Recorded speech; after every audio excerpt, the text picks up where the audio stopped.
श्री शिवाय नमस्तुभ्यम। ओम नमो भगवते वासुदेवाय। बैकुंठ चतुर्दशी अर्थात हरिहर मिलन के दिन की आप सभी को खूब सारी शुभकामनाएं। इस वीडियो में हरिहर मिलन अर्थात बैकुंठ चतुर्दशी की पावन सुंदर कथाओं का श्रवण करेंगे। देर न करते हुए आरंभ करते हैं।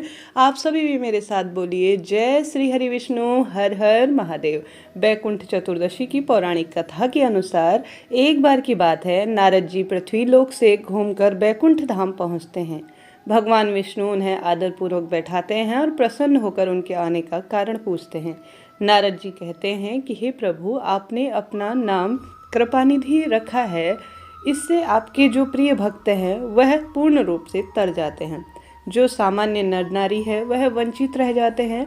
इसलिए आप मुझे कोई ऐसा सरल मार्ग बतलाइए जिससे सामान्य भक्त भी अपनी भक्ति को पूर्ण रूप से कर मुक्ति प्राप्त कर सके। यह सुनकर विष्णु जी बोले, हे नारद, मेरी बात ध्यान से सुनो।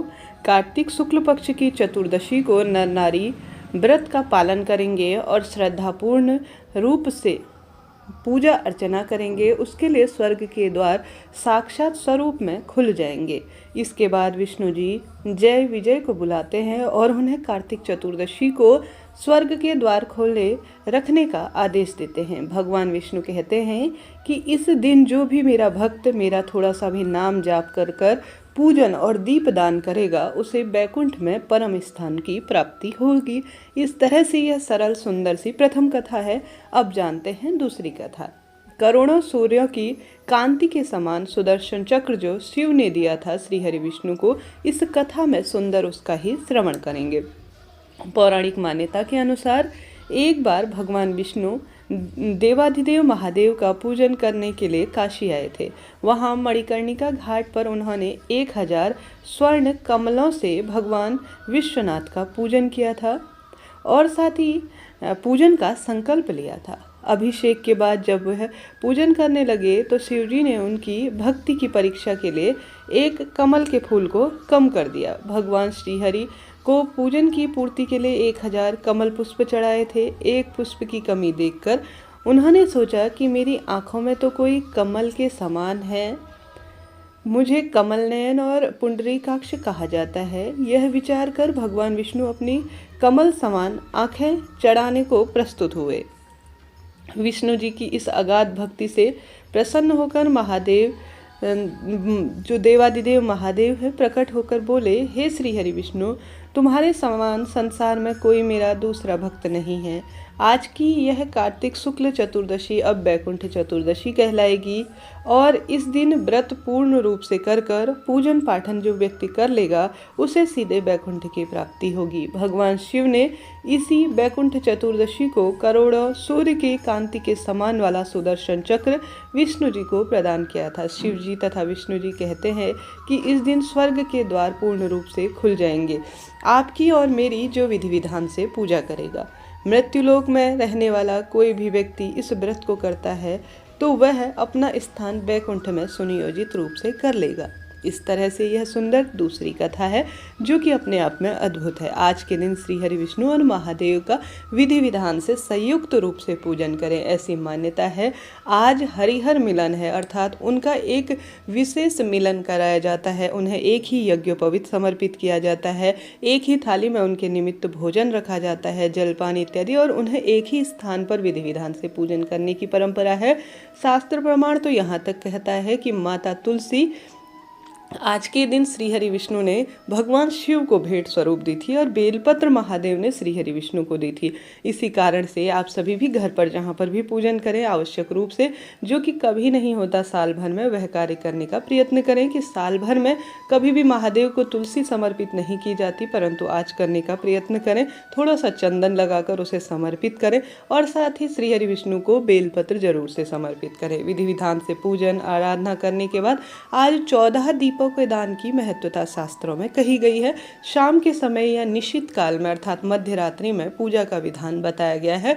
मध्य रात्रि में संभव न हो तो सुबह शाम कभी भी कर सकते हैं, आपको लाभ मिलना ही है।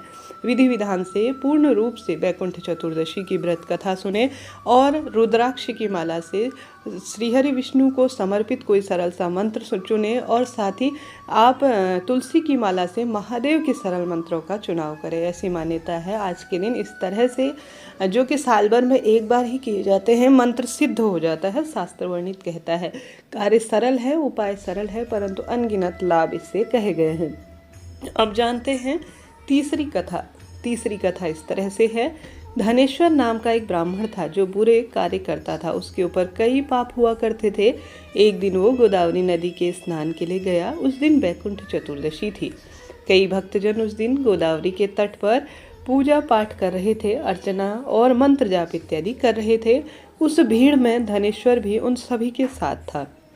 इस प्रकार उन श्रद्धालुओं को स्पर्श करने के कारण धनेश्वर को भी पुण्य मिला।